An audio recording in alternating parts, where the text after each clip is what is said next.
This episode is brought to you by Progressive Insurance. Do you ever find yourself playing the budgeting game? Well, with the Name Your Price tool from Progressive, you can find options that fit your budget and potentially lower your bills. Try it at Progressive.com.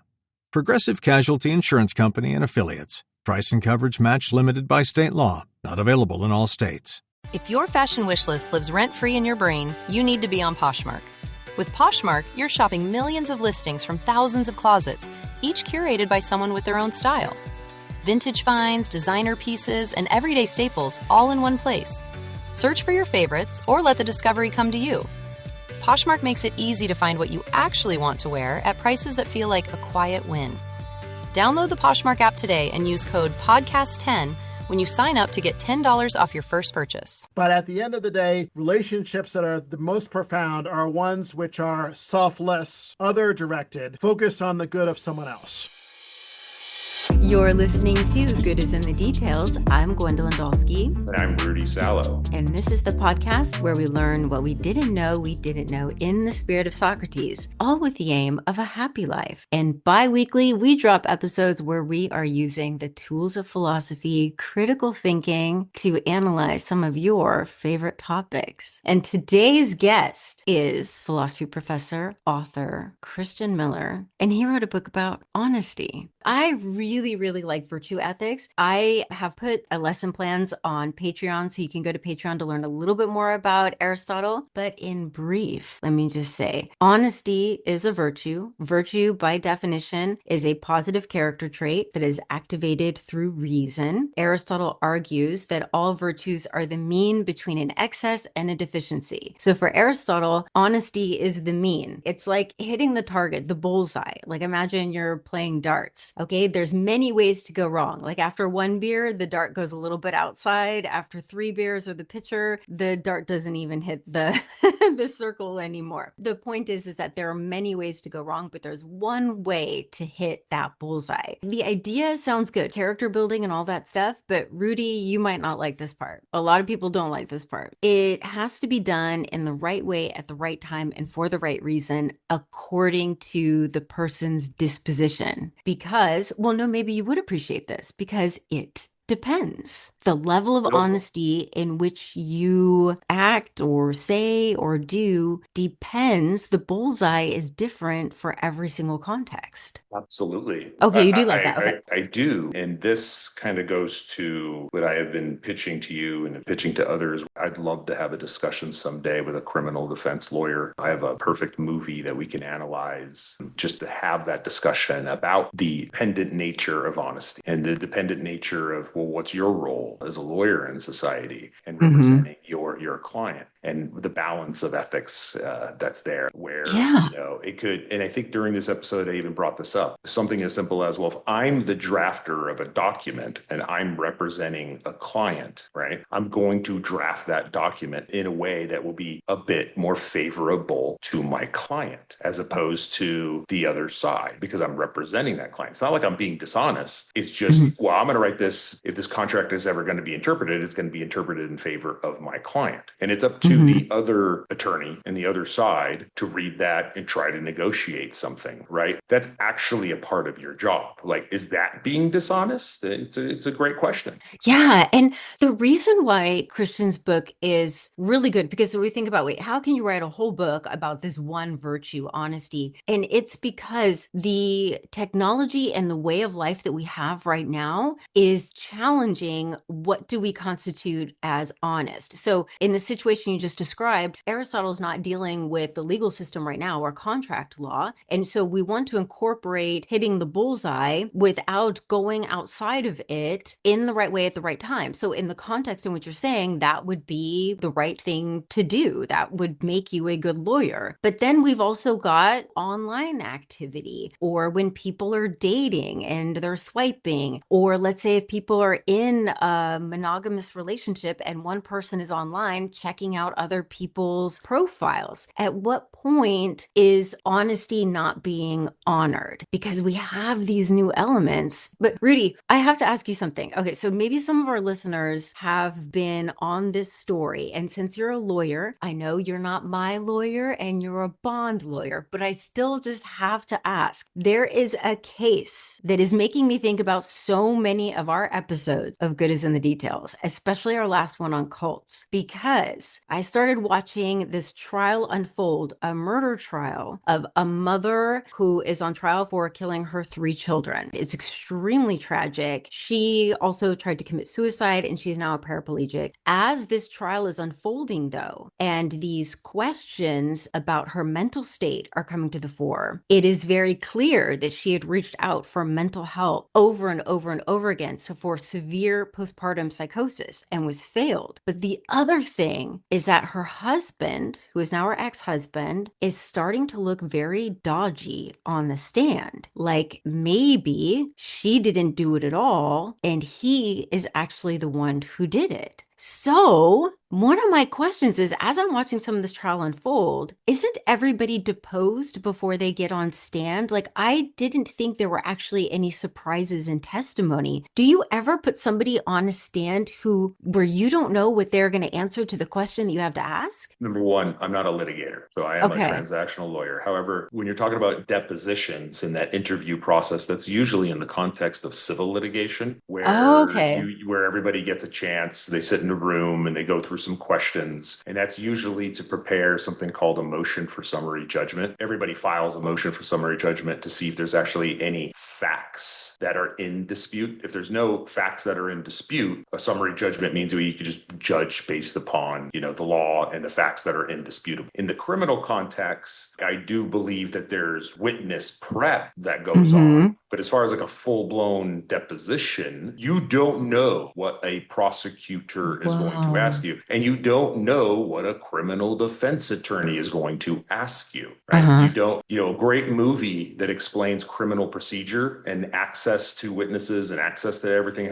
My Cousin Vinny. My Cousin Vinny, while a terrific comedy, is studied in law school. It is because you're watching Vinny learn to go through his first case. Of course, this is set in like Alabama court. It's not like federal court or anything, but it's a wonderful, wonderful movie to understand criminal procedure. Vinny learns that he's like, oh my, there's this one part. He's like, oh man, if I could only have access to his files, I'll know which witnesses that he's going to ask, then I could prepare. And then Marissa Tomei's like, you're legally entitled to do that. Read this right here. It's called Alabama Code, blah, blah, blah, blah, blah. When you do have witnesses, you know who's going to come to the stand, but you don't necessarily know what they're going to say. Okay. Now I understand, because I worked in a law office that was civil. I didn't realize depositions were different, but this case is called the Lindsay Clancy case, and the lawyer Reddington is going to be known. And it was making me think about our discussions with Robert Sy from Demand the Impossible, his book, about the distinction between lawyers, good lawyers and bad lawyers, because Reddington, the defense lawyer, is amazing and people are watching his work. And then you've got the prosecution, they're making errors all over the place. But then I was also thinking about our cults episode. See, this is how I'll tie it all in, because we talked about conspiracy theories as well as cults. Same thing with Misinformed with Matthew. And I'm sitting here all high and mighty, like, how do people get into this? And then I got sucked into this trial. And then I found out that this was a conspiracy, that maybe the husband did it. And I thought, oh my God, the algorithm has been feeding me this one narrative, and I have bought into it, not even considering that there is another way to view it. So I found myself totally immersed in a conspiracy theory right now. But one of the most important things about this trial, I think, is how many women have rallied, because they all understand what the mother, whether or not she did do this with her children, that the way that the medical care system failed her for her mental health, all of the women are rallying because they all say they know what that is like. There is just not enough help or understanding when it comes to postpartum depression. That's something that's really extraordinary about as far as a pop culture moment. Just don't forget, in order to be found criminal liable, the jury or the judge, depending upon the situation, must find beyond a reasonable doubt that you did it. Now, what is a reasonable doubt? Is it 99%? Is it 98%?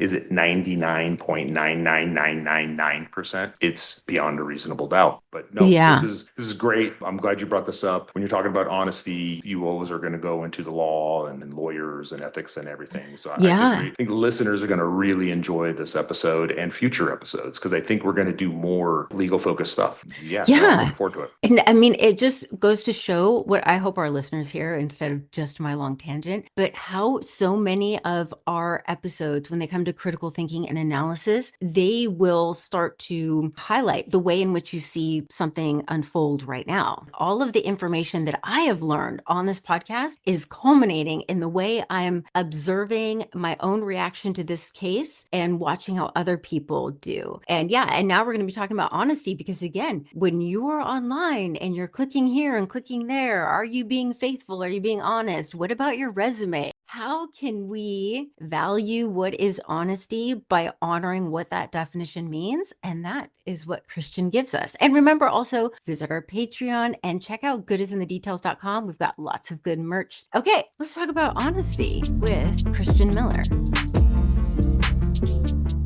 We'll get started. Okay. Yeah, sounds good. Christian, okay, welcome to Good is in the Details. We are going to be talking about honesty. So what is the working definition of honesty that you have? And how is that definition, let's say, doing some myth busting or is broader than what the everyday person is thinking about honesty? Sure. So first of all, it's great to be on your show. Really looking forward to our conversation. I like to start there too. I'm a philosopher. I think we should start by clarifying our terms, being on the same page, what we mean by, in this case, the term honesty. So I'm thinking of honesty as a virtue. It's a trait of character that a person possesses. So it's not just a matter of a one-off action. Like right now, I'm telling you the truth that I was born in Maryland. Indeed, it's not just a matter of action in general. It's going to be a behavioral on the outside, but also heart-related. It's going to have an internal motivational side to it as well. On the behavioral side, I think the myth that a lot of people have is that honesty is just a matter of telling the truth. So long as you tell the truth, you're an honest person. If you lie a lot, you're dishonest. That is, to be sure, one aspect of honesty. By no means the only aspect. Honesty pertains to lots of other behaviors besides telling the truth. Although, of course, telling the truth is really important too. Let's think about it. Honesty prevents lying, misleading, cheating, stealing, promise breaking, BSing, self-deception, hypocrisy. The list is long. It doesn't even stop there. Fraud is another one. So a broad range of behaviors.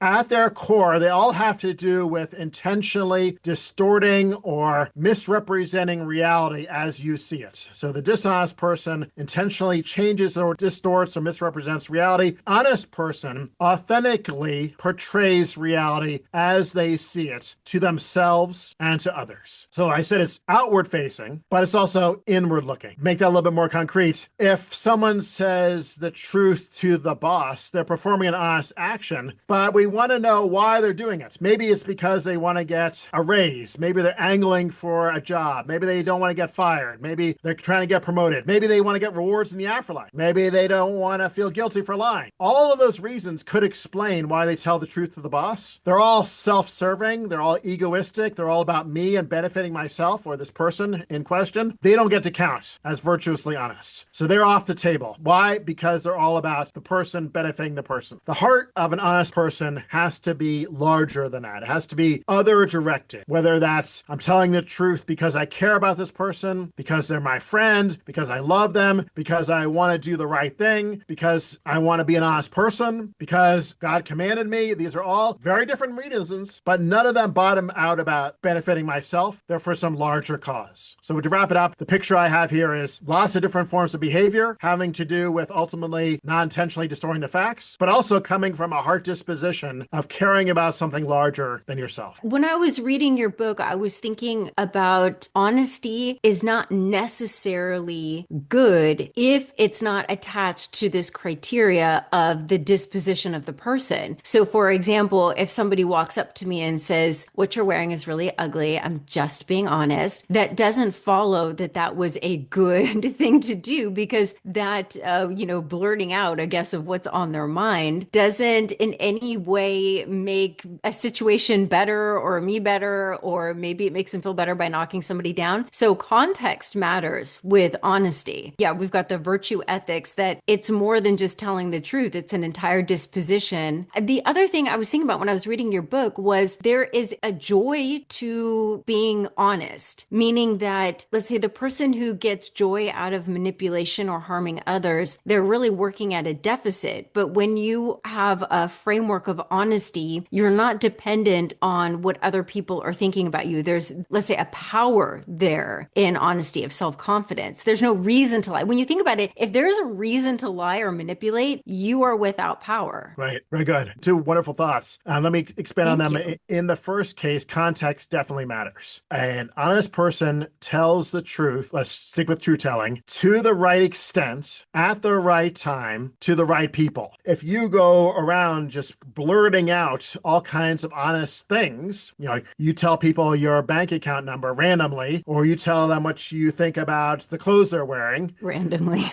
I'm just imagining an LA function, a social gathering where someone just blurts out their income, how much they made. Okay, right. Yes, go ahead. If you do that, yeah, in a sense, you're not telling a lie. You're like conveying the truth as you see it. But we're not talking about just that action in isolation. We're talking about what an honest person's character looks like. And that's just not going to cut it. That's not living up to the standards of being virtuously honest. In Aristotle's picture, there's a matter of sharing too much. And now you're getting into another vice. The vice we normally think of is dishonesty, where you lie or you cheat or steal. But Aristotle has this picture where there's a vice of excess and a vice of deficiency. You can go in either way into extremes. And so oversharing with a lack of tact and discretion, saying too much or saying the stuff that's not appropriate to the situation, yeah, then that's not going to cut it either. That's a failure of honesty. That's actually going into another vice. So I agree with you there. There are some contexts where honesty doesn't even apply. So if you're going to a drama production, someone says, I am Julius Caesar, we're not going to fault them for their dishonesty. It's the norms of honesty are suspended in certain contexts. Another one, how are you doing today? Good. How are you doing today? Good. Just this quick social interaction we all engage with. It happens on my campus like 10 times a day. No one really takes that seriously because we're not really engaging in an honest conversation. So context definitely matters. Now, on your other points, taking joy and not worrying about the impressions of others. I think that's a really nice point and something I wish I expanded on even more than I did. If you're an honest person in this virtuous sense, you're not focused primarily on benefiting yourself. You're not out to get rewards for yourself. You may, that could happen as a byproduct or side effect, but your goal is something larger. And you take pleasure and joy. And Aristotle actually affirmed this point too, that virtuous person takes joy and pleasure in what they're doing for the sake of this larger cause. There is one caveat, and you can correct me if I misheard you. Does the virtuous person always tell the truth? When they do that, do they always take joy in so doing? And here I want to back down a little bit. And I suspect you will too.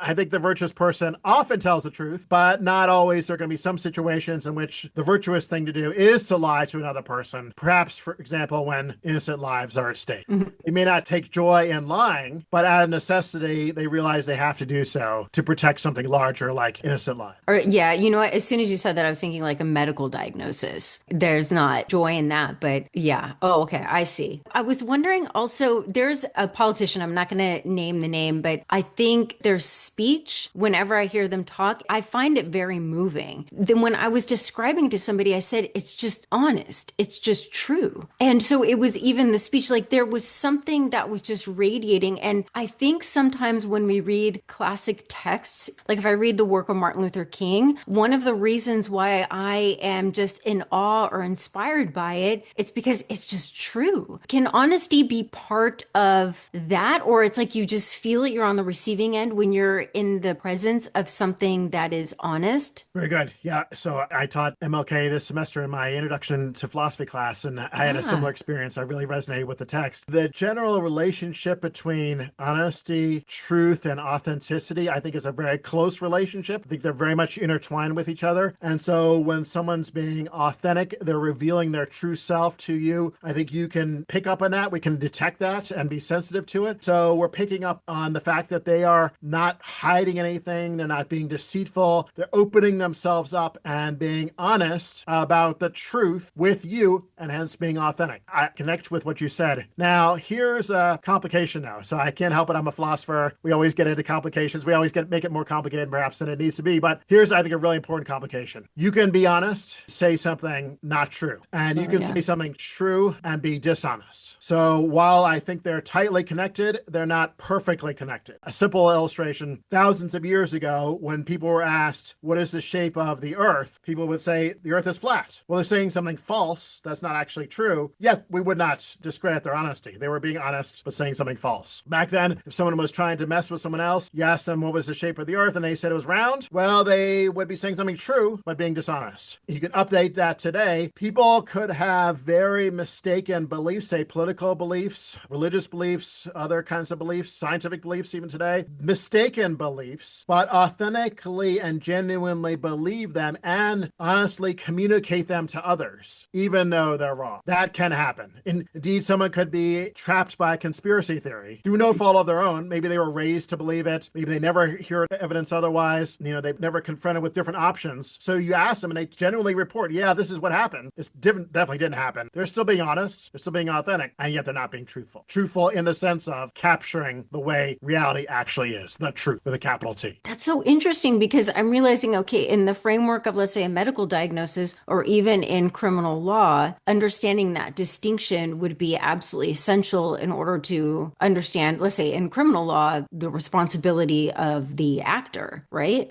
Oh, yeah. That's so interesting. The medical case could work too. So a doctor says, this is what I believe you have. They could be honest and authentic, but mistaken. In a placebo case, they could be saying, here's what I want you to take. This is going to work effectively to cure you. In that case, they're being dishonest. And yet it still could be true that the placebo is going to be effective in treating the patient. So it can come up in all kinds of different cases, this disconnect between honesty and truth. Okay, we have to get the lawyer in on this. Rudy, where is legally the line? Because I know you're anti-lying, but how do you determine what is a sufficient amount of truth? Or I don't know, how does language work where you have to be honest, but you can still, let's say, protect your client? Or I don't know. I'm just so curious what you're thinking, Rudy. Yeah, this is a very difficult question to answer from the legal perspective, because this all comes down to ethics, right? Oftentimes, what I have to teach in my course, and it's difficult to teach, we have to protect the client, and our client's interests always have to ride over and above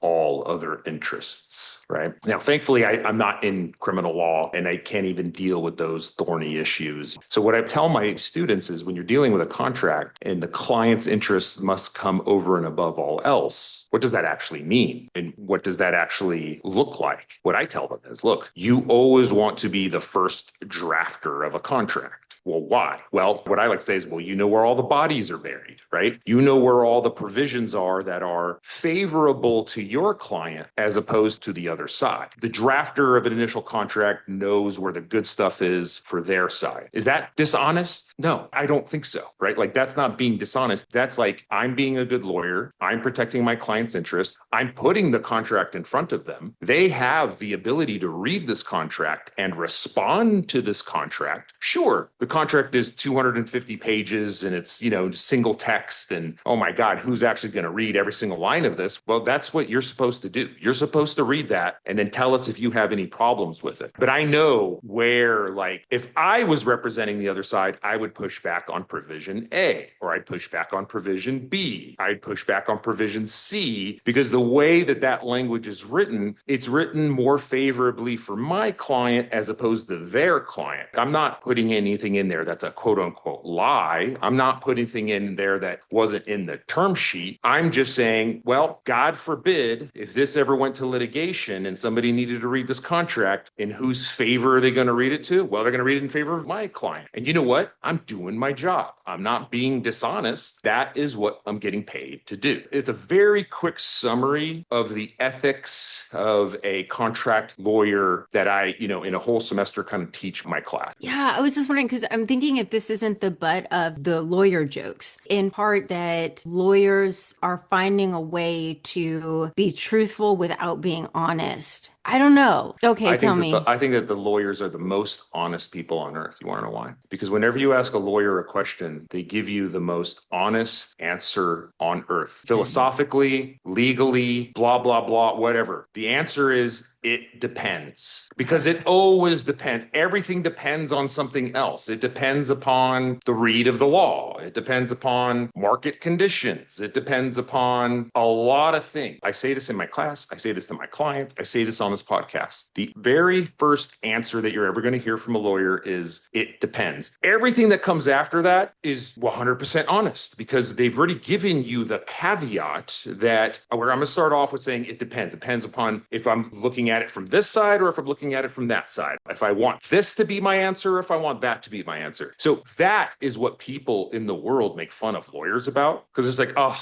this person, they're not giving me a straight answer. Haven't you figured out the big butt of this joke, Gwen? For years now, I've been saying philosophers don't give answers. Guess what? Neither do lawyers. That's the whole, we're now revealing the big joke behind my spiel on this show. Well, but Christian, tell me, tell me, I'm not advocating for lawyer jokes. I'm not advocating, like, I'm not believing, but I'm like, what's the sentiment at the heart of it? Is it a disconnect between honesty and truth and disclosure or motive? Let's ask Christian. Christian, you just heard my answer. Go ahead. You can be the judge here. No, I like that a lot. I mean, if that is the common practice, then I think you are right that I don't see space for dishonesty here. If the response to the question is, it depends, and then you go on and give the different caveats and different options and map it out for the clients, then that's, to me, checks the box of honesty. Now, there are ways in which dishonesty can enter in without it being outright lying. If there's misleading going on, if there's omission, leaving out certain things, hiding certain things. But what you just outlined, to me, sounds perfectly fine.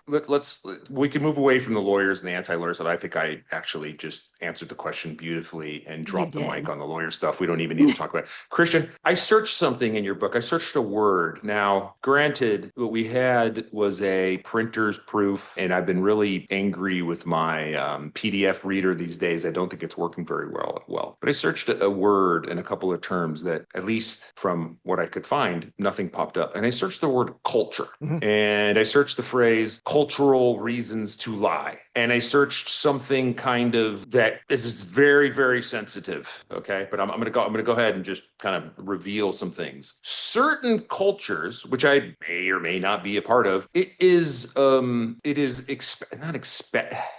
truth, peace amongst family members and peace amongst families. Forget about peace in the actual region, because I think that's an actual impossibility. But peace would collapse if you didn't lie every once in a while, or hide the truth a little bit, or backpedal on who or what you have plans with, or with what in-laws and what friends and who's seeing what and who got invited to this and this, that. Now, maybe that's all cultures, but I can tell you that in my particular culture, in order to survive, every once in a while, you got to lie. But I didn't see that in the book. I didn't see anything kind of cultural or anything like that. And maybe that, this is more of an academic thing, but can you talk about that a little bit? Yeah, sure.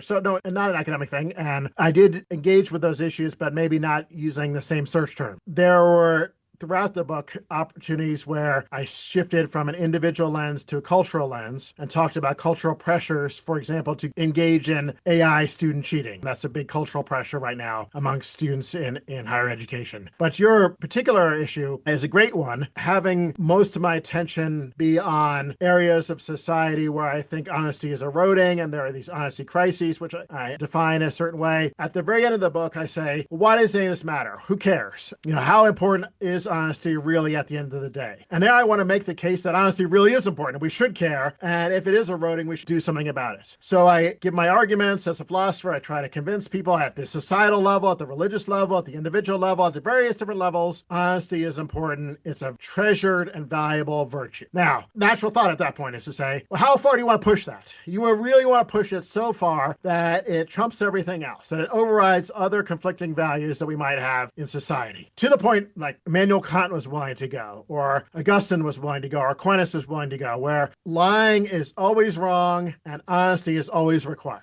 And I want to say I agree with you. At some point, honesty is important, but it's not the only thing that's important. Other values come into play too, and they matter. In particular, when there's a conflict between compassion and honesty, we have to know the details of the situation, but sometimes compassion outweighs honesty. Very vivid examples of those kind of cases are one where lives are at stake. The famous Nazi at the door example from World War II, where you can lie to the Nazi at the door to protect the Jewish family from being captured by the Nazis. Go into that case if you like, but I think that clearly demonstrates that honesty is not always the most important thing in life. The kind of cases you're talking about are more everyday cases, maybe we might say white lie type cases, where we kind of grease the social wheels, interactions with friends and family by telling smallish type lies. Here too, I'm happy to agree with you. You very nicely put it, occasionally, once in a while, maybe in this particular instance. I'm fine with that as well. I think you're probably right about that. Things will go better. There'll be peace. And here's the value that we're out to get, peace here. It might conflict with honesty, and sometimes peace wins. My only caution is that I see a tendency that people have to fall into this white lie mindset habitually or repeatedly, often in their daily lives. How's the dress? How's the tie? How's the dessert? How's the new book on honesty? Regularly, we're asked these questions, or we ask these questions of others to get their impressions. It's easy just to always be positive, always tell the truth, or not tell the truth, but just say the nice thing to avoid the awkwardness, the hurt feelings, perceived damage to the relationship. Be careful about going down that path too much. It's actually a hard business to keep track of all of your white lies. And it takes lots of cognitive and emotional effort to tell lots of them too. We, by nature, this is backed up by the empirical research, are truth-telling creatures. We default into a truth-telling mindset, and it takes resources away from our lives to have to repeatedly tell lies, even if they're small ones. Not to mention the fact that we have to keep track of our lies after we tell them, make sure third parties don't find out about them and then rat us out, make sure the person we're lying to later on doesn't find out that we lied to them, and then break trust with them. So there's a lot of work involved. And the very last point is it makes us habitually more inclined to lie, which isn't a good thing. So I'm with you up to a point and wouldn't want to go past that point. That's fair. And I couldn't agree more. The reality is that the honesty is the best policy because of the tracking of those tiny quasi-helpful untruths or half-truths. It's probably just better to be that way and deal with the hurt feelings. I do remember one time we were interviewing, this is separately, not a cultural thing. I remember we were interviewing a candidate. The circumstances of this were very sensitive. This particular candidate actually had just started a really good position. We had asked them, why are you interviewing for this new position? You got this really great one. Like, what's going on? Like, it's pretty amazing that you even got this.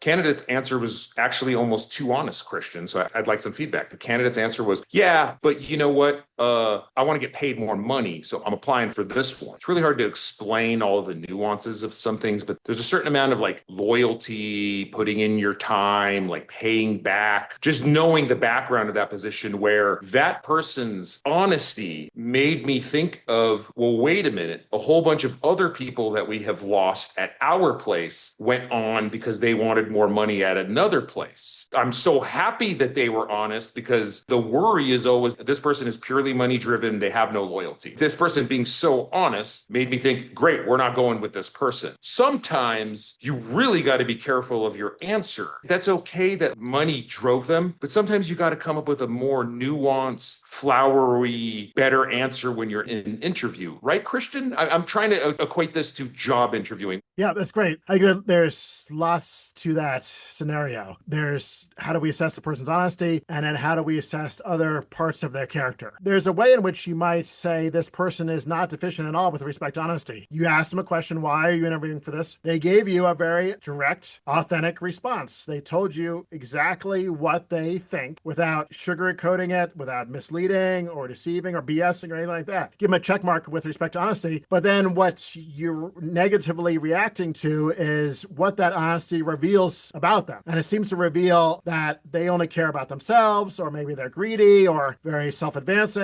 and they don't have any loyalty. So it's disclosing something about the rest of their character, not necessarily, well, and also about their honesty too. But the rest of their character doesn't come across a very positive light, and that turns you off. If they were just out for their own advancement, if they were very prudentially wise about this, seeking to maximize their self-interest, then they should have given you a different answer. They should have given you, like you said, a more nuanced, careful answer that would not have revealed yield maybe their just base desire for money and self-advancement. Another thing I've said, it detracts from their honesty, strictly speaking. Seems to me they were perfectly honest. Honesty can fail in two directions. You can fail in terms of being dishonest, and it can also fail in being too honest or oversharing, demonstrating a lack of tact or discernment. And so this maybe is a way in which the person failed qua honesty, because is it appropriate for them in that kind of context to share that particular information? Just like it would be completely inappropriate in that kind of context to share what their bank account number is or how many sexual partners they've had in the past or anything like that. They might have said the truth, it's just not appropriate. And if so too, saying what they said was inappropriate to that situation, then that actually is a failure of honesty of a very different kind from dishonesty, oversharing or being too honest. That is also a vice in how we think about the virtue of honesty. Super helpful. I was thinking about the discussion about AI and even infidelity in chat rooms and how everyone's on social media. I think that if we were to ask people, like, are you honest? And honesty, people would say, yes, I'm honest and accept that that's good. But that technology has introduced behaviors that are getting us in the direction or the habit of manipulation, misleading, dishonest, but it is so ubiquitous, the person doesn't think that they are being dishonest. Kind of like how, let's say, the way we talk about racism, for instance, there are people that have it in their mind that they're not racist because they've never used the N-word, right?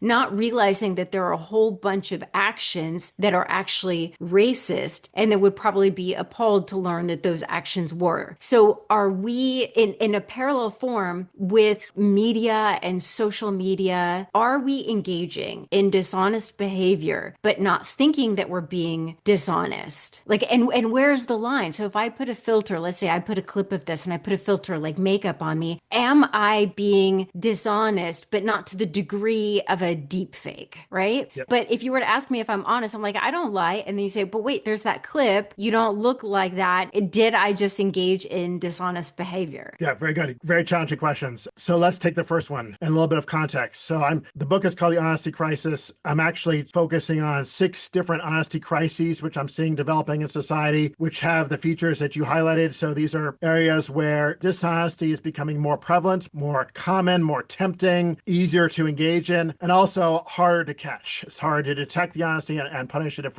it needs punishment. Some of my examples are things like deepfakes, internet infidelity, fake news and political misinformation. I even talk about sermon plagiarism. I'm kind of all over the map, lots of different areas of society. What I'm worried about, dishonest behavior is becoming more prominent, like you said, more normalized, more common, easier to engage in. And one, I think, implication for sure is what you said. Because of its commonality, bring in the cultural theme, because it's maybe even part of the culture, other people are doing it, it's becoming familiar. Increasingly, people might not think it's dishonest. That's right. Couple of concrete illustrations. Students will often say when they're caught using AI to produce a paper, what's the big deal? It's not dishonest. It's not cheating. Everyone's doing it. Why are you singling me out? And why is this supposed to be dishonest? Similarly, in the internet infidelity case, people will say, oh, it's not cheating. It's not face to face. It's not with a real person. There's no physical contact. What I think is happening is it's still dishonest, first of all. All these cases are still going to involve dishonest behavior, maybe in different ways. The student is violating the standards that were put in place for producing academic work in my class correctly. They're violating the integrity that was established in my class, so they're being dishonest academically. The person in the relationship who goes into the chat room or spends time on Ashley Madison or visits all these pornography websites while in a sexually exclusive relationship is violating the norms of exclusivity, even if they deny it. What's happening, I think, is people are coming up with BS rationalizations. They say, oh, it's not dishonest. And then they come up with some BS reason why it's not dishonest. They're making it up to justify and legitimize the behavior. What's an example? Again, well, look, it was not physical contact. Okay, yeah, it wasn't physical contact when you were having that very steamy conversation in the chat room. But why think that precludes it from being disloyal or dishonest behavior? Think about it some more. I think you'll quickly realize that's violating fulfilling the expectations of exclusivity with your partner, even though there was no physical contact involved. Yes, it's becoming more common to think it's not dishonest, but the reasons given for thinking it's not dishonest are often made up, fabricated BS. I'm using BS in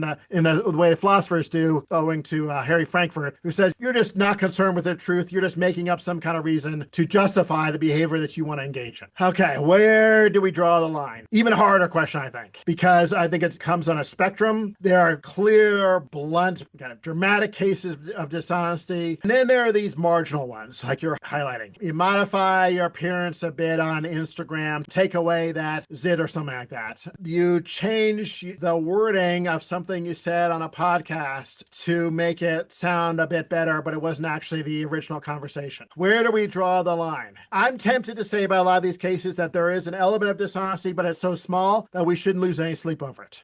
We shouldn't go around blaming people for it, holding them accountable for it, kind of calling them out on this, but it is still a small degree of dishonesty. And ideally what you want is, if you're being completely honest, then you have some kind of disclosure or transparency that some modification was made. That would be the ideal, but probably not the realistic scenario in life today. And if we have to fudge a little bit on the honesty, not something we should police very significantly in society. Do you think there's a tension in American culture between this value of honesty and then thinking that somebody's clever who was able to manipulate rules in order to get ahead? Because that also seems to be rewarded financially, fame-wise. But then we say honesty, like people will throw out the famous scene from A Few Good Men, I want the truth. And why is it that that scene is considered like part of cinema history? Because it seems to elevate that we value honesty and the truth. But at the same time, people who get away with stuff we think are really clever and that they were just smart with their taxes or something like that. Right. Or their Ponzi scheme or their questionable business with Bitcoin. I think you've definitely latched onto something. Let me even play up our admiration for honesty even more. So here at Wake Forest, where I teach, we actually did some empirical studies trying to assess to what extent do people care about honesty, not just anecdotal, but like more systematic data. We gave, and I can't claim much responsibility for this, but my colleagues gave participants 60 different character traits that someone might have. Honesty, but also intelligence, humor, kindness, compassion, justice, and so forth. And they forced them to rank those 60 traits, 1 to 60 on 3 dimensions. So this is abstract, but I think it's really interesting when we get the results. So what do you like the most about someone? What do you respect the most about someone? And what do you want to know the most about someone? Forced ranking of 60 traits. In every case, honesty was number 1. The number 1 characteristic that we want to know about someone, that we like about someone, and that we respect about someone. So that just amplifies how much we care about this. That's why the subtitle of the book is Our Most Treasured Virtue. Yet you're right. At the same time, we also admire some other things about people, which may not be so compatible with honesty, and cleverness is one of them, for sure. We might admire someone for their cleverness, how they were able to bend the rules, how witty or smart or intelligent they were, how they were able to game the system, get ahead, bend the rules, even break them, and not get caught. We might admire them for that, but at the end of the day, how far do we want to push that admiration? For example, do we want to be good friends with them? Do we want to be in relationships with them? Do we want to fall in love with them? Do we want to build our society around them? Political matters will maybe complicate the story too. I think the answer is no. Yeah, we admire this one aspect of them, but we don't want to push that too far because we realize that there are other things we care about even more in life that would compromise. Heck yeah, I might admire this in feature of this person, but I wouldn't want to be married to them. To the extent to which I knew about that, that would be a huge obstacle to committing my life to them and being with them. I remember teaching a business ethics class, and sometimes this came up in engineering ethics. We have this idea that the honest person isn't going to be the person who gets ahead, that like they're the sap or they're the good guy, right? But the person who's going to get ahead, like you said, bends the rules. But in nearly all of the engineering ethics cases and the business ethics cases, the moral failure was a giant financial failure as well. If there had been honesty, the company and everybody would have done much better. It wasn't a deficit. It was a good business move. One model was the Tylenol company, that there were just a few people who had been ill from Tylenol, and Tylenol made the decision that would cost so much money to take everything off the shelves. People were saying this is crazy, just what 6 bottles were infected and you're going to take it all. But that they turned that around and became the lead in safety. And we have them to thank for all of the business and trying to get the caps off of every bottle. They ended up coming out on top financially and as a brand, and they're still the number one recognized company. And I always think that that's a really good example of where honesty was a business boon, and that,